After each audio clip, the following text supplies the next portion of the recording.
और मेरे साथ है क्या, मैं नेक कहत बैनन और अनेक कहत नैनन। रही सही वो हिचकियों वाला स्थिति हम लोग देते हैं, क्योंकि वो कहा जाता है कि वो भगवान कृष्ण ने जब उद्धव से कहा कि जाओ गोपियों को संदेश दे आओ, तो जब वो बात करने के हुए तो वो नेक कही बैनन अनेक कही नैनन से और रही सही सो कह दीन हिचकीन सो। तो ये भावुक क्षण है। मेरे द्वारा घिसी हुई कलम को आप सब चमका रहे हैं, तो मैं भी बड़ा प्रसन्न हूँ। अब वो वाणी जो है कम होकर कहीं बीच बीच में लटपटे शब्द निकल जाते हैं, तो वो भी प्रेम लपेटे हैं। तो मेरे आदरणीय बंधुओं, ये पुस्तक मोहे तो मोरे कवित्व बनावत, मेरी कविताओं का जो संग्रह है, मैं रीति मुक्त कवि घनानंद जी की परिपाटी का समर्थक हूं, जिनका ये स्पष्ट मत है कि कविता सोचकर नहीं लिखी जाती, कविता अपने आप बन जाती है। लोग हैं लागे कवित्व बनावे, तो मोहे तो मोरे कवित्व बनावे। तो ये शीर्षक इसलिए चूंकि मैंने कविताओं को मस्तिष्क का व्यायाम करके नहीं लिखी।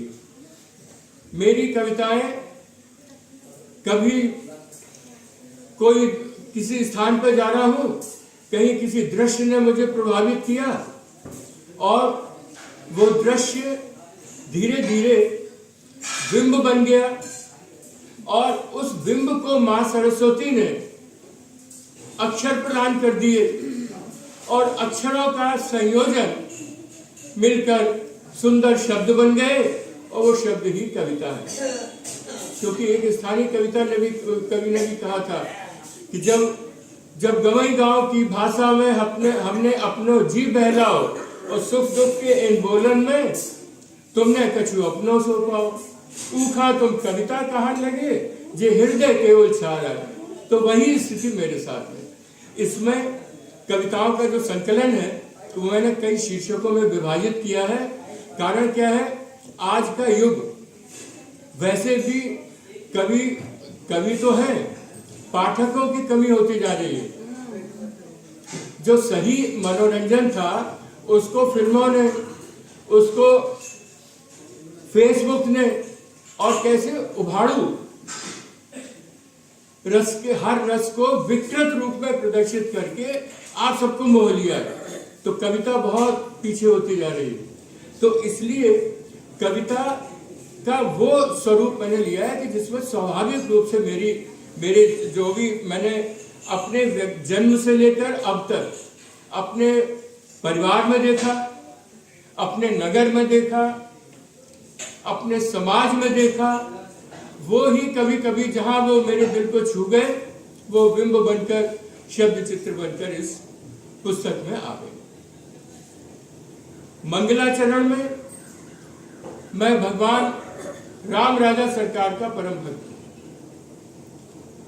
मैंने दो लोगों को से अपनी दोस्ती काबिल की जो है बनाई। कवि को लोग पागल भी तो कहते हैं, क्योंकि जहां न पहुंचे रवि वहां पहुंच जाए कवि। तो भगवान राम से मैं मित्रवत, मतलब जिसको कह सकता हूं साधिकार, उनको अपनी बात बताता हूं। और सूर्यदेव से भी मेरे कई जगह इंटरेक्शन हुए।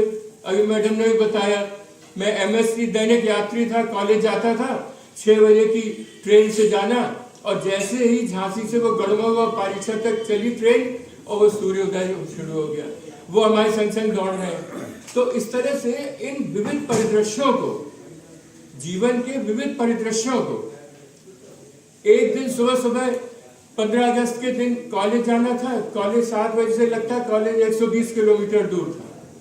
तो सुबह 4 बजे उठ के 5 बजे जा रहा, देखा कचहरी चौराहे के पास में एक रिकॉर्डिंग हो रही है। ये शहर है अमन का, यहाँ की हर छटा है निराली, यहाँ तो सब शांति शांति। तो मुझे लगा मेरा शहर तो अमन का ISO है, मतलब जहां आज तक किसी तरह का कोई सांप्रदायिक दंगा नहीं हुआ।